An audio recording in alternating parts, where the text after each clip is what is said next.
What was the maximum increase that could have been applied in the reevaluation, and how is it determined to cap the increase at $250 billion? Again, Senator, that's not how we approached the question. The question was to solve for what is our best estimate of. These changes will impact millions of people on Social Security and see their monthly benefit increases. Now, as the November midterm election approaches, leaders on both sides of the aisle are trading barbs on one key program that affects so many people. It's Social Security, everybody. Over the weekend, Joe Biden called out certain lawmakers over their plans to change the program.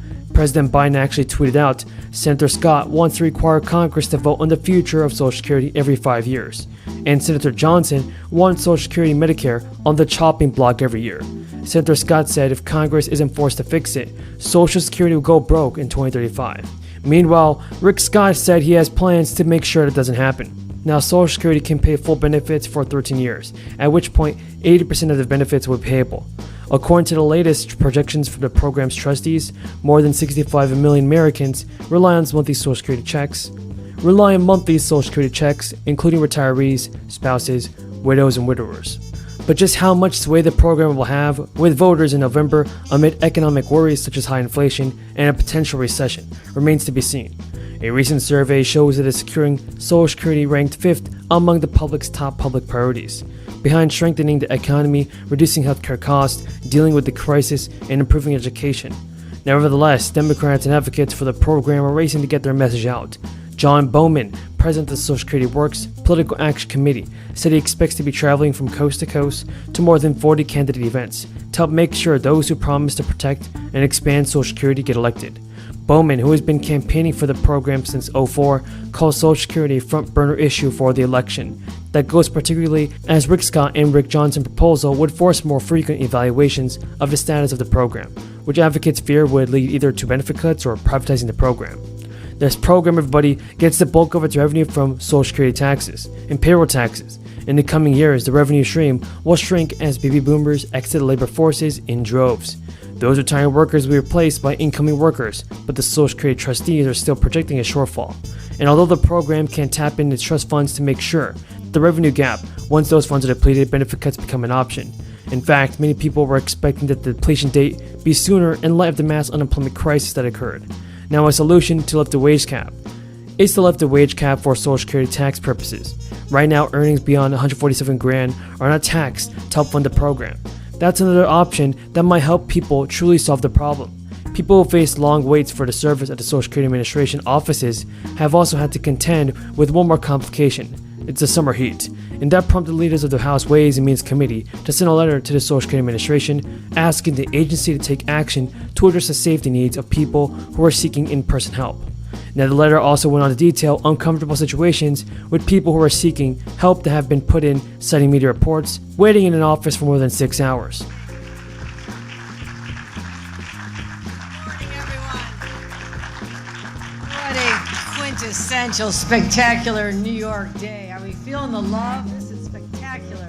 I am so delighted to be here to launch an endeavor that many thought have been given up for dead. Except today it's all about new life. And I'm so excited to be here with extraordinary leaders who would not give up on the boldness of a project like this.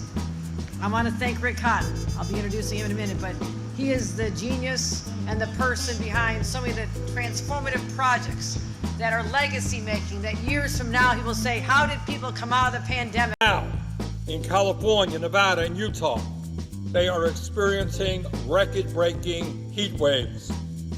Historic rainfall and devastating floods took place over a 5-week stretch this summer in eastern Kentucky, eastern Illinois, St. Louis, Missouri, Death Valley, California, and Dallas, Texas. These are supposed to be a once-in-a-thousand-year torrential rainfall. Flush with federal crisis aid and their own surging tax revenue, States have cut income tax rates for individuals and businesses, expanded tax deductions for families and retirees, pared back property taxes, waived sale taxes on groceries, and suspended motor fuel taxes to offset inflationary price spikes. Many have also provided relief to immediate tax rebates. Republicans and Democrats alike have joined the tax-cutting trend during a midterm election year, yet divisions have emerged about how far to go. While Democrats generally have favored targeted tax breaks and one-time rebates, some Republicans have pressed for permanent income tax rate deductions that could lower tax bills and state revenues for years to come. Some budget analysis warned that permanent tax cuts could actually strain states during a future recession.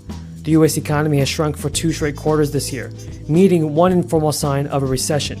Now, Amy Blunin, president of the Missouri Budget Project, a nonprofit organization that analyzes fiscal policies, told reporters, quite simply, relying on the current surplus to fund permanent tax changes is not fiscally sustainable or responsible and will ultimately require cuts to state services.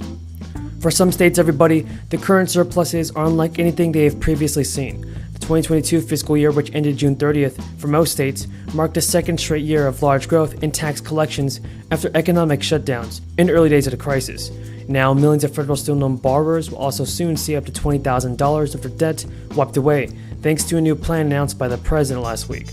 And not every student loan borrower is eligible for the debt relief. First of all, only federally owned student loans qualify. Private student loans are excluded. Second, high-income borrowers are generally excluded from receiving debt forgiveness. Individual borrowers who make less than $125,000 a year and married couples of households who make less than $250,000 will see up to $10,000 of their federal student loan debt forgiven. If a qualifying borrower also received a federal Pell Grant while enrolled in college, the individual is eligible for up to $20,000 of debt forgiveness. Pell Grants are awarded to millions of low-income students each year, based on factors including their family size and income and the costs charged by their college.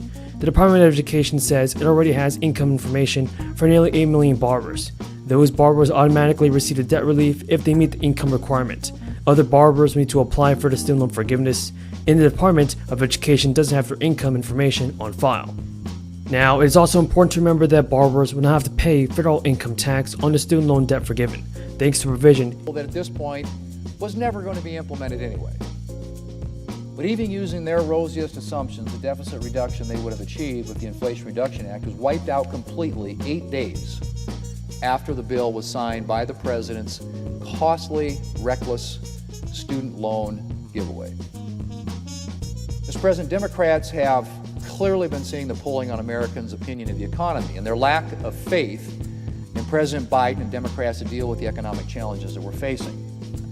That's unquestionably why Democrats named their bill the Inflation Reduction Act and touted their commitment to deficit reduction in an attempt to suggest fiscal responsibility. The problem, of course, is that their commitment to deficit reduction, inflation reduction, and fiscal responsibility was and continues to be nothing more than window dressing.